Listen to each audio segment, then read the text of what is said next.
মানিকচকে VLE কর্মীর মৃত্যুকে কেন্দ্র করে অস্থায়ী কর্মীদের বিক্ষোভ। প্রশাসনিক নির্যাতন ও অমানবিক কাজের চাপে ভিএলই কর্মী যদু মণ্ডলের মৃত্যুকে কেন্দ্র করে ক্ষোভে ফেটে পড়লেন জেলার অস্থায়ী কর্মীরা। বুধবার সকালে মানিকচক ব্লক অফিসের মূল ফটকের সামনে শতাধিক অস্থায়ী কর্মী শোক পালন ও অবস্থান বিক্ষোভে অংশ নেন। দীর্ঘক্ষণ ধরে চলায় বিক্ষোভে কর্মীদের তীব্র ক্ষোভ প্রকাশ পায় প্রশাসনের ভূমিকা নিয়ে।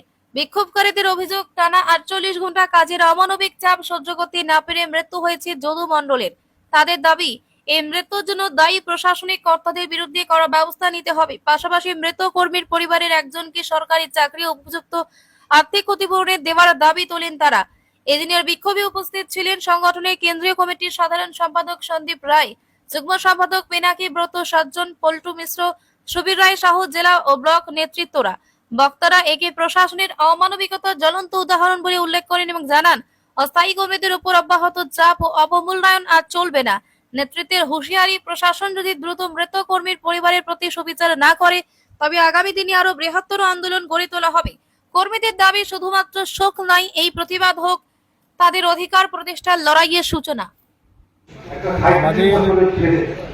শুনলেন, বড়ভাবে বললে উদ্দেশ্য হচ্ছে এই সময় অস্বাভাবিক প্রশাসনিক নির্যাতন চলছে।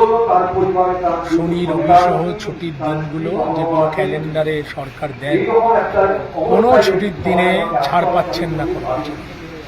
আর স্পেসিফিক এই ঘটনাটাকে যদি আপনারা দেখেন, তাহলে এখানে একজন অস্থায়ী কর্মচারী যারা ভিএলই দীর্ঘদিন ধরে আছেন, 2005-06 সাল থেকে যারা কাজ করছেন, এই সময় 100 দিনের কাজের সঙ্গে তাদেরকে যুক্ত করা হয়েছে। অমানসিক পরিশ্রম করেন, 10,000 টাকার নিচে মাত্র বেতন পান। এই সময়কালে 500 টাকাও বেতন বৃদ্ধি হয়নি। এখানে টানা 48 ঘন্টা কাজ করছে।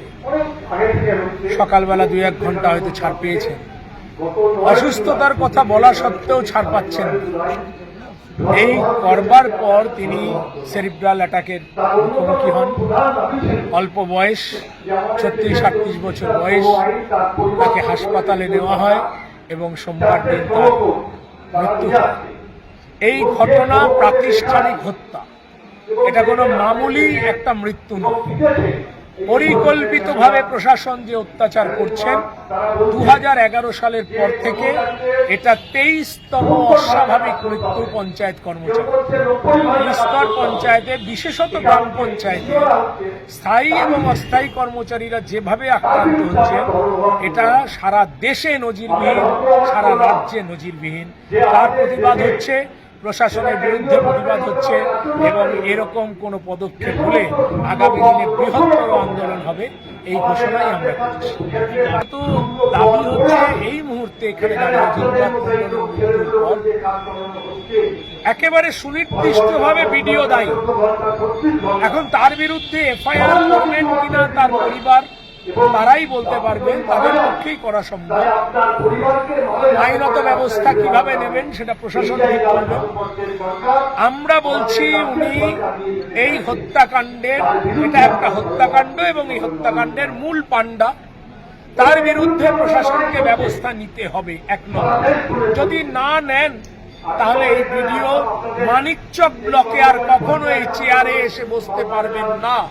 যদি বসার কোনো চেষ্টা করেন তাহলে সম্মিলিতভাবে কর্মচারীরা আটকাবেন, তাকে কোনো মতেই গেটের পার করে তার চেয়ারে বসতে দেওয়া হবে না।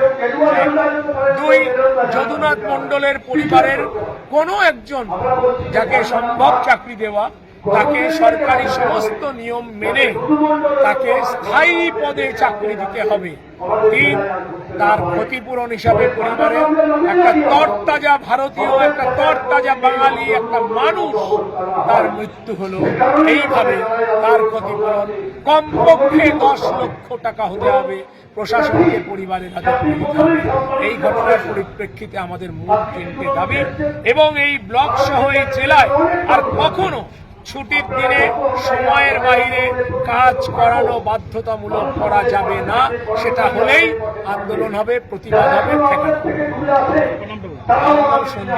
আপনার ডেজিগেশন পশ্চিমবঙ্গ পঞ্চায়েত কর্মচারী সমিতির যৌথ কমিটির সাধারণ সম্পাদক।